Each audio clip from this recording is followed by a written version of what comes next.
Hey friends, welcome back to Guess What? Compliance Can Be Simple. I'm your host, Dr. Natasha Guess, and today's episode is focused around administrative compliance. It is one of the most misunderstood, anxiety producing parts of healthcare operations, especially for small and medium sized healthcare and wellness teams. This episode is educational and for compliance support only. It is not legal advice. Now, the perspectives shared here reflect common expectations from CMS, the Office of Inspector General, HIPAA administrative safeguards, and payer oversight practices. Now, I want to slow this conversation down because administrative compliance is rarely about wrongdoing. It is almost always about systems, visibility, and capacity.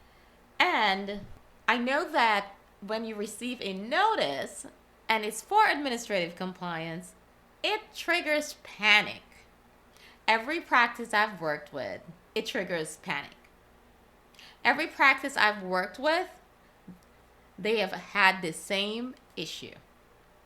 You get a notice from a payer, a portal, or a government agency, and most teams or most practices immediately assume something is wrong. The language is formal in the notice, the deadlines feel rigid, and the stakes feel high. CMS, for example, requires providers to maintain accurate enrollment information and to report changes within defined timeframes. That expectation exists whether you are actively billing Medicare or not. The Office of Inspector General reinforces this in its compliance program guidance. It emphasizes that administrative controls and accountability are foundational elements of an effective compliance program. But here's the gap. Most practices were never taught how to operationalize these expectations without creating fear. And that's why I'm here. So let me tell you what administrative reviews actually are. These reviews are primarily about confirmation. CMS, state agencies, and payers routinely verify ownership information, practice locations, billing authority, delegated functions, and vendor relationships. And the failure to respond to a notice usually does not signal fraud. It triggers system-level protections like payment holds or temporary deactivation because accuracy cannot be confirmed. And this is consistent across regulators. HIPAA's administrative safeguards also require organizations to assign responsibility, to maintain documentation, and to periodically review safeguards as operations change. Now, I know most small and medium-sized healthcare teams, they are very busy, but these are important steps to maintain credibility. And I know that most compliance issues, they arise because practices grow organically. New vendors are added, your access expands, roles change, and then you have documentation that lives in multiple places. No one is assigned clear ownership of administrative accuracy, and this is not negligence, it is a structural drift.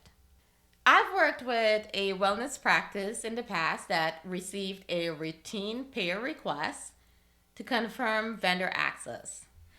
They had their BAAs on file, but those agreements were not mapped to current workflows. Once we connected the BAAs to their actual EHR cases and access and their billing workflows, even their communication tools, the response became straightforward. For them, the issue was not missing paperwork, it was missing visibility.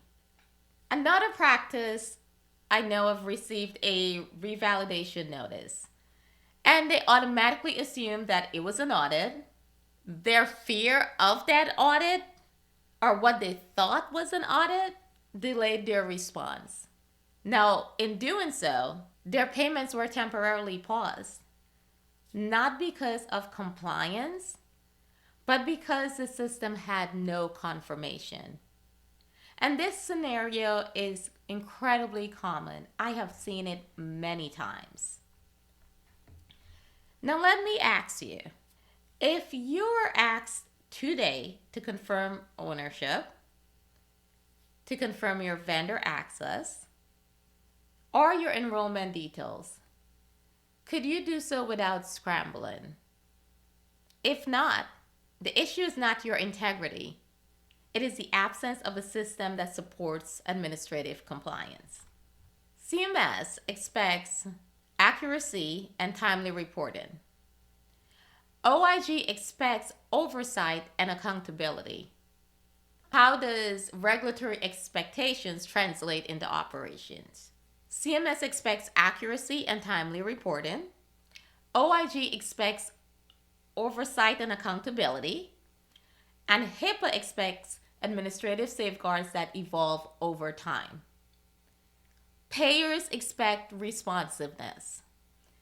These expectations converge around visibility, documentation, and ownership. And they do not require perfection. Now let's talk about sustainable compliance and what it looks like.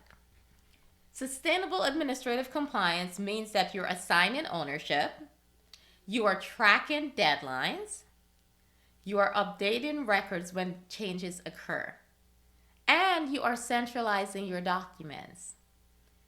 When these systems exist for your practice, administrative compliance stops feeling reactive.